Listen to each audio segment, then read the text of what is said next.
मेरे शहर में अब के दानिश अली है, मेरे शहर में अब के दानिश अली है, मेरे शहर में अब के दानिश अली है,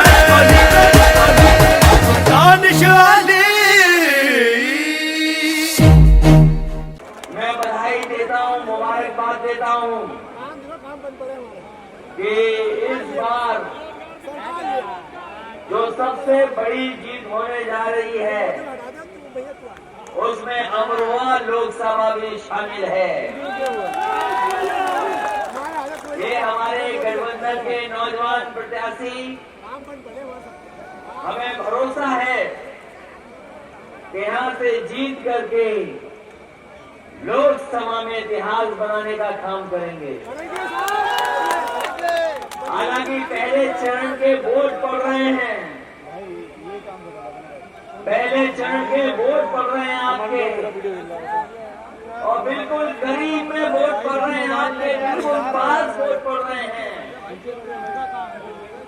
इस बार वोटों की बारिश हो रही है और इस बार ऐसी बारिश हो रही है कि वोटों की आवाज यहाँ भी सुनाई दे रही है। बताओ हो रही कि नहीं वोटों की बारिश? मैंने कहा था कि अगर हमें 2 कदम भी पीछे चलना पड़ेगा तो हम ये गठबंधन करेंगे, और आज गठबंधन सामने दिखाई दे रहा है। यही गठबंधन है जो भारतीय जनता पार्टी को देश से रोकेगा, और हम लोग इसलिए नहीं रोकना चाहते कि हमारा कोई व्यक्तिगत झगड़ा है, इसलिए रोकना चाहते हैं कि इन्होंने नफरत फैलाई है, नफरत की दीवार खड़ी कर दी है, नफरत की दीवार खड़ी की है, इन्होंने समाज में जहर घोला है। इसलिए गठबंधन नफरत की दीवार तोड़ने का काम करेगा और लोगों को दिलों से जोड़ने का काम करेगा। इसलिए हमने जमीन पर गठबंधन बनाया है। ये जमीन का गठबंधन है, कोई ऊपर का हवा का गठबंधन नहीं है। गरीब और गांव और तकलीफ में, परेशानी में जो लोग हैं, जिनको अपमान सहना पड़ा, जिनके साथ अन्याय हुआ, जिनके साथ धोखा किया, जिन्हें संविधान ने अधिकार दिया है हमें बराबर खड़ा कर करके उनके अधिकारों को छीनने की साजिश की। इसलिए ये गठबंधन संविधान को भी बचाने के लिए है और संविधान से दिए हुए अधिकारों को भी बचाने का ये गठबंधन है। ये जो आवाज सुनाई दे रही है थोड़ी बहुत, ये जो आवाज सुनाई दे रही है थोड़ी बहुत, ये हमारी आपकी भाषा नहीं हो सकती, हमारी आपकी भाषा ये नहीं हो सकती है। ये चुनाव हमारा आपका है। इस बार चौकीदार की चौकी छीनने का काम ये तो जान गए हम और आप, जो आप कह रहे हो। अगर आप जान रहे हो तो बताओ चौकी छीनोगे कि नहीं छीनोगे? ये चौकी छीनने का चुनाव है, अब बोलने का चुनाव नहीं बचा, अब छीनने का चौकी का है। और हमें आपको सपने दिखाए कि अच्छे दिन आएंगे, अच्छे दिन नहीं आए। अब 5 साल चले गए, कम से कम हमें बता दो, हम ही लोग पहुंच जाए अच्छे दिन के पास। अच्छे दिन तो नहीं आए, हो सकता है 100-200 किलोमीटर दूर हो। हम लोग को बता दो, हम वहीं चलते हैं जहां पर अच्छे दिन हैं। ये लोकसभा का चुनाव कोई मामूली चुनाव नहीं है। जितना जनता ने समर्थन दिया था, इतना कभी भी लोकतंत्र में किसी दल को समर्थन नहीं मिला था। हम जानते हैं जो चुनाव लड़ रहे होंगे आपके खिलाफ, अगर उस समाज के लोग हैं तो वो जाने समाज के लोग ये बीजेपी ने आपके भी अधिकारों को छीन लिया। कहा था प्रधानमंत्री ने कि हम पिछड़े समाज के आते हैं, बताओ पिछड़े समाज के लोगों के अधिकार छीन लिए गए कि नहीं छीन लिए गए? ये हमारे पूरे समाज के लोग होंगे। आने वाले समय में बीजेपी आ गई तो पहले तो आपको पढ़ाई लिखाई से रोकेगी और उसके बाद नौकरी से भी रोक देगी। आपको पता नहीं लगेगा कब रोक दिया आपको। आपके अधिकार भी छीन गए। कहा था गन्ने का भुगतान कर देंगे, कहाँ है गन्ने का भुगतान बताएं हमें। जहाँ कहीं भी मुख्यमंत्री जाते हैं, हमारे मुख्यमंत्री भी कमाल के हैं, हमारे बाबा मुख्यमंत्री। और दुनिया में कहीं उदाहरण नहीं होगा जहाँ बाबा मुख्यमंत्री बने हों। ये पहला उदाहरण है जहाँ बाबा मुख्यमंत्री बने और ये बकाया नहीं बताते। हमेशा अपने भाषणों में कहते हैं कि हमें किसान का इतना भुगतान किया है। किसान भुगतान नहीं जानना चाहता है, किसान बकाया जानना चाहता है कि आप बकाया कब वापस करोगे। आज चीनी मिल को नहीं मिल रहा पैसा, किसान को बर्बाद कर दिया। ये जो 500 रुपया मिल रहा है या 6000 साल का मिलेगा, ये वही पैसा है जो आपकी खाद से यूरिया से 5 किलो निकाल करके उन्होंने इकट्ठा किया है। अभी दानिशरी जी बोल रहे थे, बताओ कि 5 किलो गायब हो गया खाद और यूरिया से, और अब ये सरकार कह रही कि हम 6000 रुपए देंगे किसानों को। हम जानना चाहते हैं कि जो 5 किलो निकाला उसका हिसाब किताब कहाँ है? शायद वही हिसाब किताब आप वापिस कर रहे हो, आप नया पैसा कोई नहीं दे रहे। ये साथियों, ये सरकार असफल हुई है। केवल दिल्ली का हिसाब हमें नहीं मांगना, हमें उत्तर प्रदेश की सरकार का भी हिसाब मांगना है।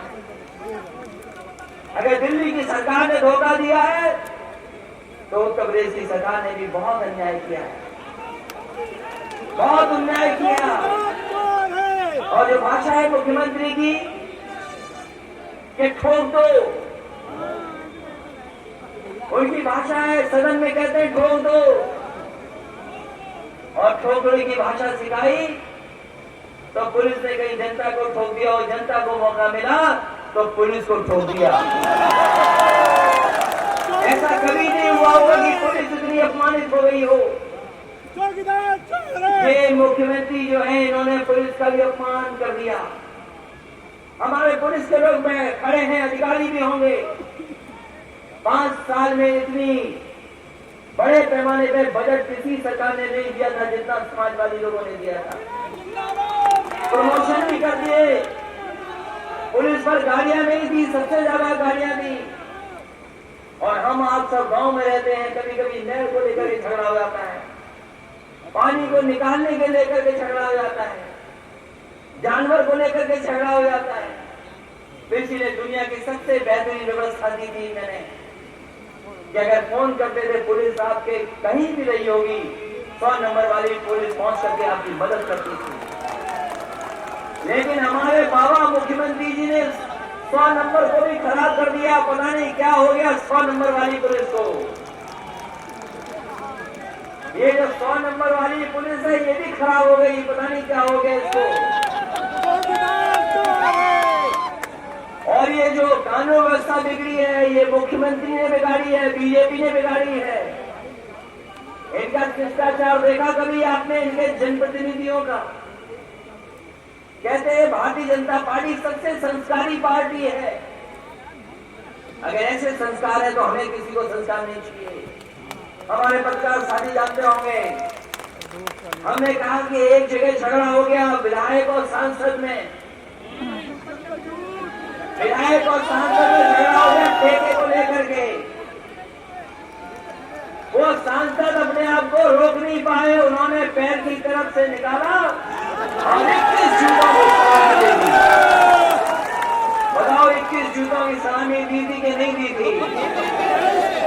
हमारे पत्रकार साथी बोले कि हमने तो गिने थे, वो 21 नहीं थे, 12 थे।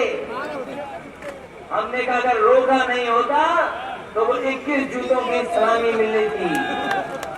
बताओ, विधायक सांसद को मार रहे हैं, सांसद विधायक को मार रहे हैं। अभी इटावा में एक सांसद जो गए नए चुनाव लड़ने, आचार संहिता का उल्लंघन हो रहा था, वहां के दरोगा ने थोड़ी रिकॉर्डिंग की, उनके लोगों ने देख लिया रिकॉर्डिंग हो रही है, उन्होंने मोबाइल तो तोड़ा ही तोड़ा, वो दरोगा जी का भी सम्मान पूरी तरह कैसे कर दिया। हम पुलिस के लोगों से पूछना चाहते हैं, बताओ इतने कभी पुलिस के लोगों को अपमानित होना पड़ा हो तो बता दो, इतने लोगों की जान कहीं गई हो तो बता दो। बाबा मुख्यमंत्री जी कहते हैं कि हमने एनकाउंटर से कानून व्यवस्था ठीक की है, ये झूठ बोले हैं। ये जितने लोगों की जान गई है, कई लोग एनकाउंटर में निर्दोष हैं, उनका कोई दोष नहीं था। और ये अगर सुमित गुर्जर का नाम दे रहे हैं तो सुमित गुर्जर भी निर्दोष था, कोई मुकदमे नहीं थे उसमें, लेकिन पुलिस ने जाकर के उसको ठोक दिया। इसी तरह नोएडा में एक नौजवान के साथ घटना घटी थी, इसी तरह नौजवान के साथ एक घटना घटी थी, और भी जगह उत्तर प्रदेश में हुई। इतनी कभी नोटिस नहीं मिली होगी इस सरकार को ह्यूमन राइट कमीशन से, जितनी नोटिस मिली है। इनको तो सजा कानून भी देगा, और जब मौका आएगा तो भगवान भी इनको बचा नहीं पाएगा, इनको सजा देनी है। हम तो आज कहते हैं कि हमारे आजकल व्रत चल रहे नवरात्र के, हम अपने व्रतों में कभी दिखावा नहीं करते थे, लेकिन हम बीजेपी के लोगों से कहेंगे कि हम समाजवादी लोगों ने तो संकल्प ले लिया है कि नवरात्र में झूठ नहीं बोलेंगे। आप भी संकल्प लेके दिखाओ कि नवरात्र में हम झूठ नहीं बोलेंगे और आने वाले समय में कभी झूठ नहीं बोलेंगे। इन्होंने धोखा दिया जनता को, और क्या सपने दिखाए इन्होंने कि नौकरी मिल जाएगी। नौजवान साथियों, कोई नौकरी नहीं मिली। प्रधानमंत्री जी कहते हैं कि दुनिया में हमारे देश का सम्मान बढ़ा है, लेकिन दुनिया के आंकड़े बताते हैं आपका दुनिया में सम्मान नहीं बढ़ा है। दुनिया में जब भुखमरी की आंकड़ों की गिनती होती है, आपका देश भुखमरी में आगे बढ़ रहा है। जब बेरोजगारों की गिनती होती है, सबसे ज्यादा बेरोजगार आपके देश में है। सबसे ज्यादा कारोबार करने का खतरा अगर कहीं है तो आपके देश में है, और सबसे ज्यादा बेटियां माताएं अगर कहीं असुरक्षित हैं तो सबसे ज्यादा उत्तर प्रदेश में, वो भी बाबा मुख्यमंत्री के रहते रहते सबसे ज्यादा असुरक्षित है। और अगर बीमारियों की बात करें हम, जिसमें सरकार को काम करना चाहिए था, आज गरीब अगर इलाज कराना चाहे तो इलाज नहीं मिल पा रहा है, न दवाइयां हैं, और जो गंभीर बीमारी हुई है दुनिया में सबसे आगे निकले जा रहे हैं।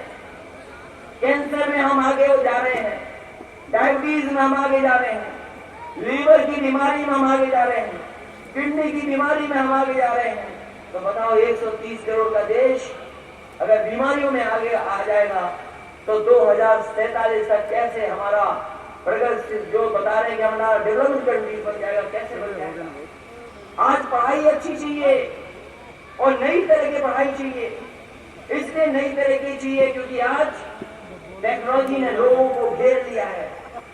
हर आदमी के पास मोबाइल है, इंटरनेट है। हमारे बुजुर्ग शायद जानते न हो, लेकिन कम से कम फोन मिलाना, व्हाट्सएप देखना और फोन को काट देना तो कम से कम हमारे बुजुर्ग भी जानते हैं।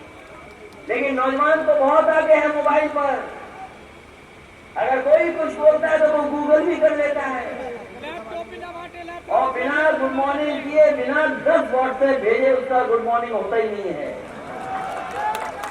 बताओ परिवर्तन हुआ है कि नहीं हुआ है। मोबाइल से सामान मंगा लेते हैं लोग, जो चाहते हैं तो सामान मंगा लेते हैं, जो चीज पसंद आती है वो मंगा लेते हैं। तो बिजनेस करने का तरीका बदला है, काम करने का तरीका बदला है। इसलिए हम समाजवादी लोग कहते हैं आने वाले समय में हमें मौका मिलेगा तो पढ़ाई कराने का भी जो तरीका है उसको बदलने का काम करेंगे। जब तक पढ़ाई का तरीका नहीं बदलेगा हम लोग आगे नहीं बढ़ सकते। इसलिए आप सबसे विशेष निवेदन करने आया हूं मैं। हालांकि आप लोग तो गठबंधन को जिता रहे हो, और कई ऐसे लोग भी दिख रहे हैं जो इधर उधर चले गए, तो सब दिखाई दे रहे हैं अभी हमें। ये लगता है गठबंधन की ताकत है, जो इधर उधर भाग गए थे सब आ गए हैं आपके साथ। पूरे लोग इधर उधर हो गए थे। अब कहीं रहो, गड़बड़ नहीं करो, वोट पूरा का पूरा हाथ ही पे डाल देना, यही इसलिए ये कहते हैं कि देश नया बनाना है। बीजेपी के लोग कहते हैं कि देश नया बनाना है। हम गठबंधन के लोग कहते हैं देश को नया प्रधानमंत्री देना है। वो नया देश चाहते हैं, हम नया प्रधानमंत्री चाहते हैं। बताओ आप लोग नया प्रधानमंत्री चाहते हैं देश में कि नहीं चाहते? क्योंकि ये प्रधानमंत्री तो फेल हो गए, जीएसटी में भी, नोटबंदी में भी। जीएसटी तो कारोबार बंद हो गया और आप लोग उनकी बातों में आ गए। कहा कि हम ये रोक देंगे, वो खत्म कर देंगे, हम ये भी रोक देंगे, वो भी खत्म कर देंगे। बताओ हम और आप लोग खेतों के चौकीदार बन गए कि नहीं बन गए? बताओ, खेतों को भी रोकना पड़ रहा है। अब मैं नहीं बोलूंगा उसमें जिससे रोकना पड़ता है उसका नाम आपने क्या रखा है, हम नहीं कहेंगे वो बात। लेकिन बताइए क्या हालत पैदा कर दी देश की। इसलिए तरक्की खुशहाली के लिए, सामाजिक न्याय के लिए, सामाजिक सम्मान के लिए, और यही सामाजिक न्याय महापरिवर्तन करेगा। वो कह रहे हमारा गठबंधन महामिलावट है, हमने उनसे कहा कि यही गठबंधन महापरिवर्तन करने का काम करेगा। ये महामिलावट नहीं है, ये महापरिवर्तन की आवाज है। इसलिए अमरोहा के सभी हमारे आदरणीय बुजुर्ग से, नौजवान साथियों से निवेदन है, ये बहुत वोटों का भरा हुआ हमारा लोकसभा क्षेत्र है, भरपूर वोट है, इससे ज्यादा वोट कहाँ है बताओ। लेकिन इनके खिलाफ जो लड़ रहे हैं वो पैसों के झोले भरे हुए उनके पास, हमारे आपके पास वोट भरा हुआ है। वोट वाले जीतेंगे या दूसरे वाले जीतेंगे जो केवल, इसलिए वोट वाले को जिताइए और ऐतिहासिक वोटों से जिताइए। जैसा मैंने कहा कि वोट पड़ने की आवाज आ रही है, जब यहाँ वोट पड़े तो अगले क्षण में भी आवाज आनी चाहिए, और अगले क्षण में जब आवाज आएगी वो आवाज अगले क्षण में जाएगी और सबसे ज्यादा सीधे महागठबंधन जीत करके यहाँ जाएगा।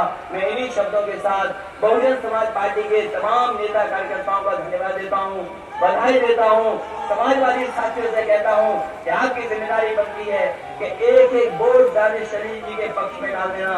और आरएनडी के भी लोगों से हमारा विशेष निवेदन है कि आप लोग भी सबको समझा करके एक साथ वोट डालने का काम करना।